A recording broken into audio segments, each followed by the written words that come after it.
Well, good evening. I know many of you have never heard of that beautiful anthem of Uganda.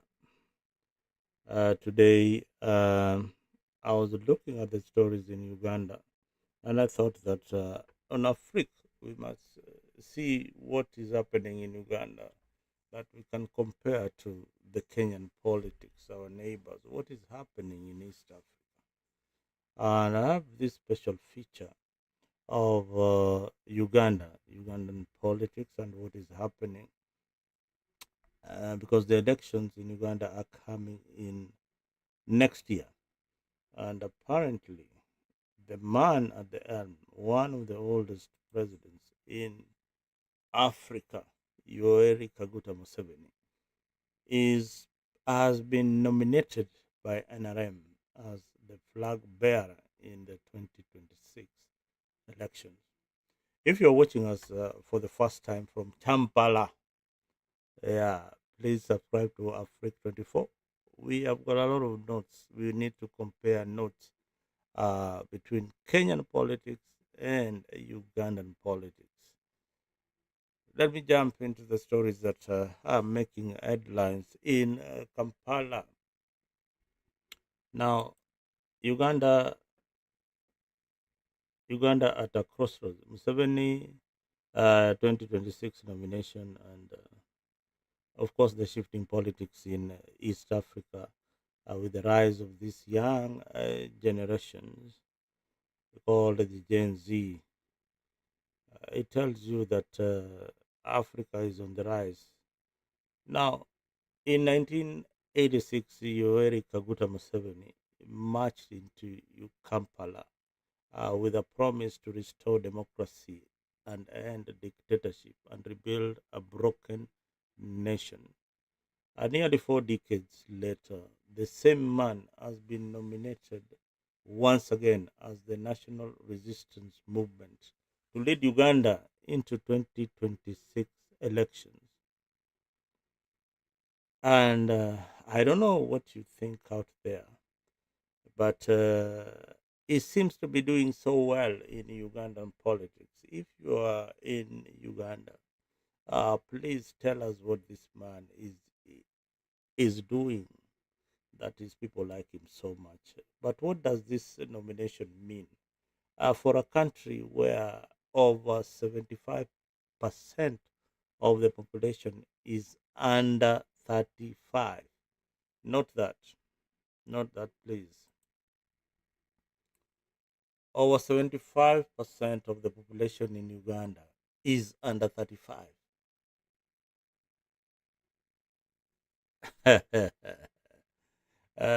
These guys are playing with fire. Mhm. For a generation that has only known one president. Is this continuity or stagnation? I mean, the population is comprised of very young people, very, very young, under 35. They are the majority. Now we have the Bobby Wine. Bobby Wine, uh, who, who is who is a presidential candidate for his party, and Bobby Wine has been the voice of the opposition in the absence of Kisa Bisije and many other opposition leaders. Uh, the opposition leaders led by uh, Bobi Wine. I know many people don't know Bobi Wine's real name. Bobi Wine's real name is Robert Kiangulanyi.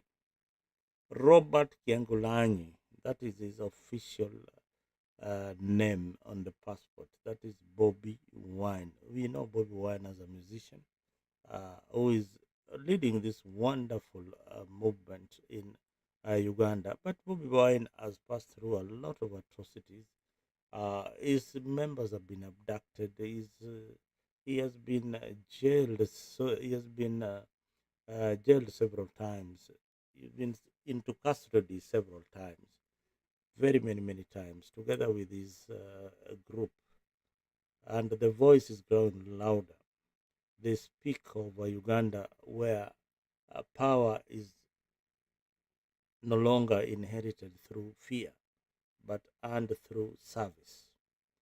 Yet the road to 2026 is already marred by unrest and intimidation and a shrinking civic space. Remember, this country is led by the military. I want to share with you some clips of what Bobi Wine has been saying, uh, his past clips, and what he stands for. And I admire Bobi Wine so much because of his resistance. Here is a short clip of what Bobi Wine already stands for and what he's going through in Uganda.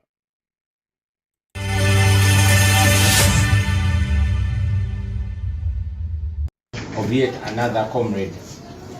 The day before yesterday, on Sunday, all of you got to know about the abduction of our brother Edward Sebuku, also known as Eddie Mutwe. Eddie Mutwe is the head of my security, and he was trailed and abducted violently from Mukono, where he had gone together with other comrades to attend a small private function of one of our comrades, Isma. Eddie Mutwe was taken away, and up to now, we don't know where he is.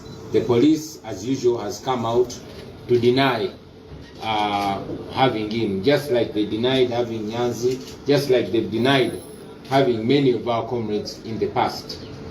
We continue to demand for Eddie Mutwe, dead or alive. But again, it's not only Eddie Mutwe. Many of our comrades are missing. We have a brother called Sentongo Shakul, also known as Gaza Media. Gaza Media was abducted last month. He is still missing. Police and the military continue to deny knowledge of his whereabouts. Although some of our comrades that have returned from that military detention from saw him there, very badly tortured. When Bright Muhumuza from Barara was freed from CMI, he told us he saw Gaza Media there. When Vian Bashabe from Hoima was released, he told us he saw Gaza Media there. Even recently, our comrade called Chimera Ibrahim, also known as Miguna, gave us information that Shakul, Sentongo, also known as Gaza Media, is detained and badly tortured in CMI. All right, you heard that in Uganda they have a Miguna, who was also detained. I believe that these people might have been released by the government. That was a previous video that Bobi Wine was lamenting of the kind of torture his people are going through. And you've heard that these stories of abductions and police brutality is similar to many East African countries, and especially Kenya and Uganda, and now even Tanzania. What is happening? If you are from Tanzania, you're from Uganda, subscribe to Africa 24. Tell us what is happening in your country, that there is all these kind of atrocities happening to young people. Some are missing, some are being abducted, and just because of politics. That's because of politics. Yet, elections are done in the ballots, and these people are are just raising concern about the economy, raising concern about the future of their country. Where do they? Where do the leadership want these people to belong to? That is the question I keep on asking myself. These are Ugandans. These are Tanzanians. These are Kenyans. Today, Kisa Bisije, a Ugandan, is in detention. And if you listen, if you watch the proceedings in that courtroom, these are just flimsy charges. The same as Tenda Lucy in Tanzania is in detention. Same charges, just flimsy, some useless charges that you know, the people, your own people, detaining you and arresting you. I say politics should be a game. Lose, go home, relax, enjoy the leadership of the young people. Yeah, go to the ballot, lose the election. If you win, well and good. But if you lose, don't cling to power because power belongs to the people. And that is what we've been urging here on Africa each and every day and in a peaceful manner. The only transition that we know is not a military transition like that happened in Uganda. We only know that the power is on the voters' card. And that is the most important thing that the people of Uganda and the youth of Uganda, if they want change, they need to equip themselves with the voters' card and ensure that their vote counts. Yeah, let nobody intimidate you. Journalists have been intimidated in Uganda. Most of them critics of the government are exiled elsewhere. The promise of democracy is now hanging in a balance. Is hanging in a balance, and Yoweri Kaguta Museveni promised transformation, an economy lately has promised an economy worth 500 billion through industrializations. The people of Uganda want to see these jobs coming through, uh, Mr. President, and they really want to see you working towards this goal and not people in your government stealing through corruption. But critics of Museveni's government uh, ask whether a nation can truly prosper when its youth are not employed. Yeah, and if its youth's voices are suppressed. These are the questions that your countrymen are asking. If the voices of the youths are suppressed, in Kiswahili to say kukanyagaliwa, zimekanyagwa. Yeah, what is their contribution to their country? You go through education, you look for a job, those jobs are not there. You get frustrated in the streets. The political system is the same. They are not doing anything uh, to improve the lives of the youth, and that is what is causing agitation of the among these young people. So governments in Africa generally, they need to think. Look at the people who are being admired today. The president of Burkina Faso. Yeah, people, the youths are looking up to people like that. Young people joining in government. We want to see a 28-year-old in charge of the treasury in Uganda. We want to see the same in Tanzania. We don't want to see these faces anymore. People, I mean, there are people who are qualified. Uh, Uganda is not an isolated case. Uganda is a key player in East Africa, and its political trajectory will ripple across the borders. If Uganda transforms politically, trade, security, and diplomacy to this diaspora region, I mean, this would be a very wonderful place. As I played for you the national anthem for Uganda, a very nice national anthem. But look at the leadership. An 81-year-old man is going to the ballot today, and NRM seemingly are contented with that. no challenger, no nothing. So that is dictatorship. I believe that there are so many young people who can advise Yoweri Kaguta Museveni, including his own children. Yeah. So as 2026 approaches, Uganda stands Uganda stands at a crossroads. Will it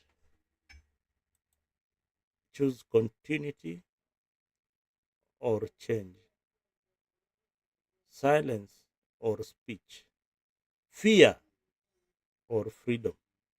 At Africa 24, we ask not just what is happening, but what it means for Uganda, for Africa, for the future.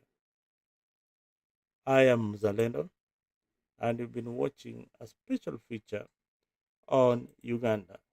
If you are within Africa and you want a story about your country and you want to participate in this program, please give me a shout.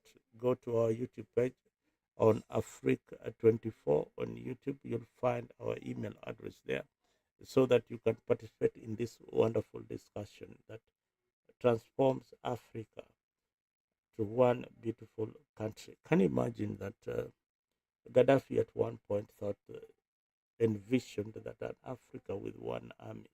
These African countries that we belong to, Uganda, very tiny economy, Kenya the same, Tanzania the same, but the greed for leadership is just too much.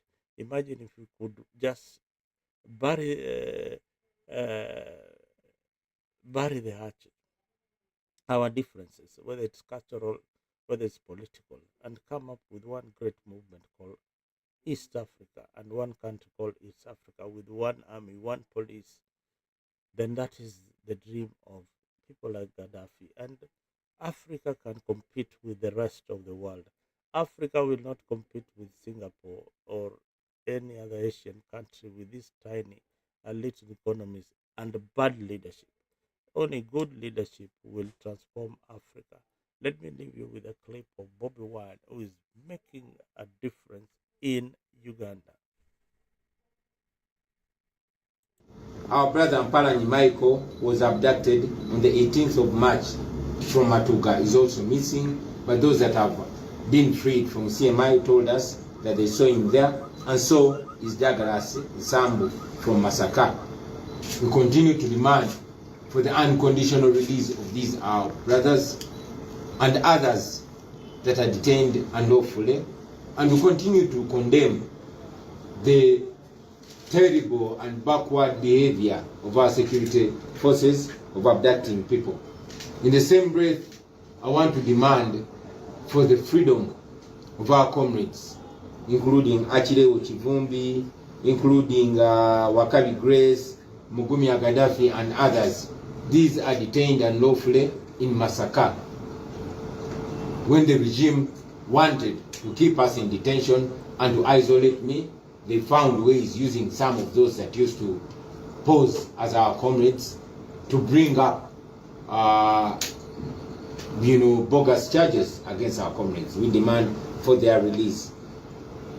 Secondly, many of you saw the day before yesterday when the military surrounded our headquarters ahead of a press conference by the youth belonging to the National Unity Platform to launch